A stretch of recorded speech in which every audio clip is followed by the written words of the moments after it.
What's up guys, welcome back to another video.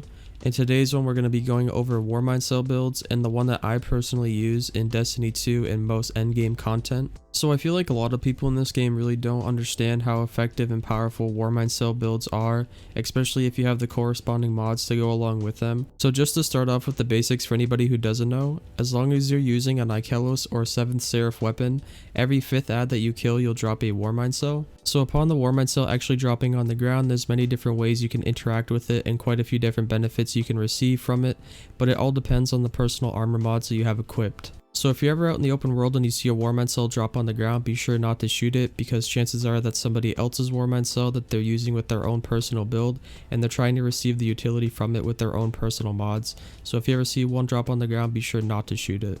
So in case you didn't catch that, that basically means you can actually interact with somebody else's Warmind cell with your own personal mods and receive the benefits from them.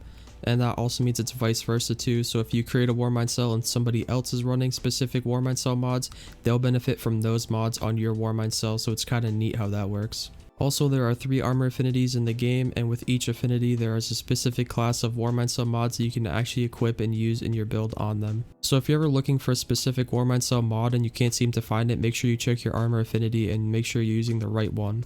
Alright, so now I'm going to go ahead and show you guys the build that I personally run here in endgame. So I'm playing on my Warlock and I'll show you the super first. I'm using Middle Tree Arc, which is for the Chaos Reach. I personally love this super, especially in endgame content. I'm also just using Storm Nades, Healing Rifts, and Burst Glide for the jump there.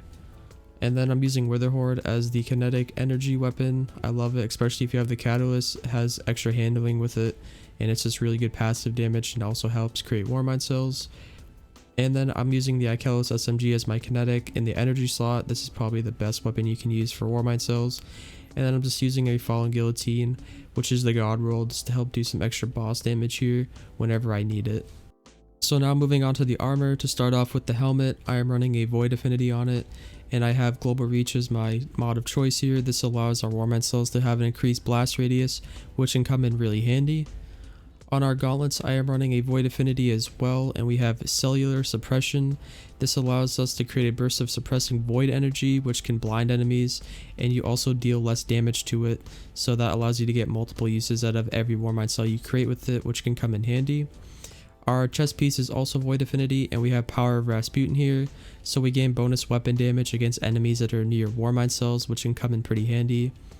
On the exotic of choice, which is my Geomag stabilizers, I have a solar affinity, and I'm using Wrath of Rasputin, so solar splash damage final blows have a chance to create Warmind cells.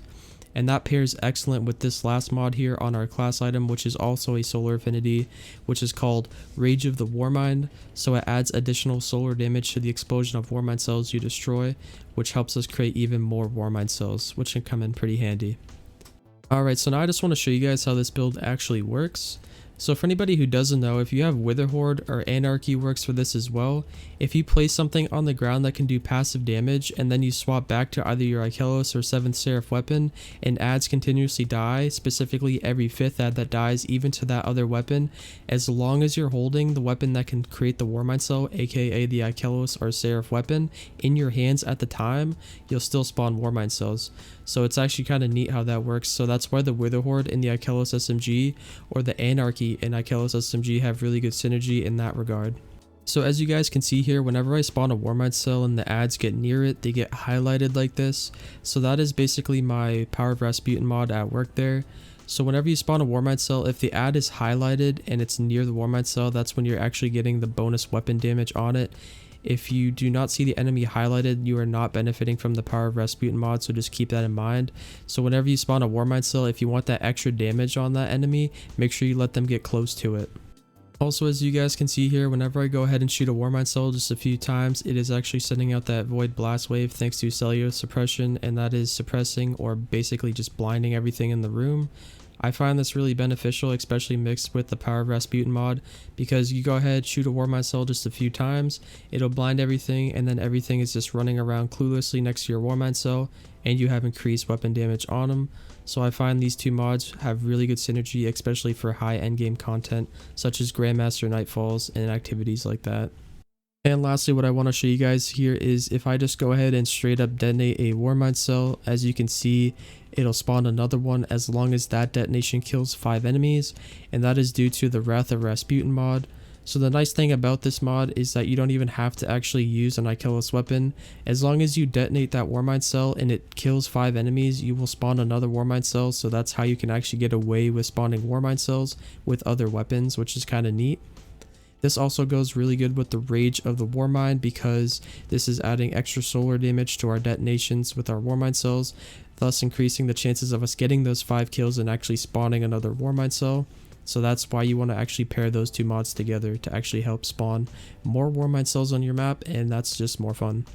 So that is going to do it for me today, guys. That is the build video. I hope you guys go out there and make this. It's actually a lot of fun and can prove quite useful in a lot of endgame content. If you guys need some of these mods, make sure to go to the tower and check up on Banshee and Ada 1's inventory every daily reset. They should have a fresh stock and they may have what you need, so be sure to keep checking up on them daily. But that is going to do it for me today, guys. Thank you for watching. If you found the video helpful or entertaining, be sure to give it a thumbs up and drop a comment below letting me know what you think. I'll be down there replying to you guys. And also consider subscribing to the channel if you want to see content like this in the future. But anyways, thank you guys for watching, and I'll catch you in the next one. Peace out.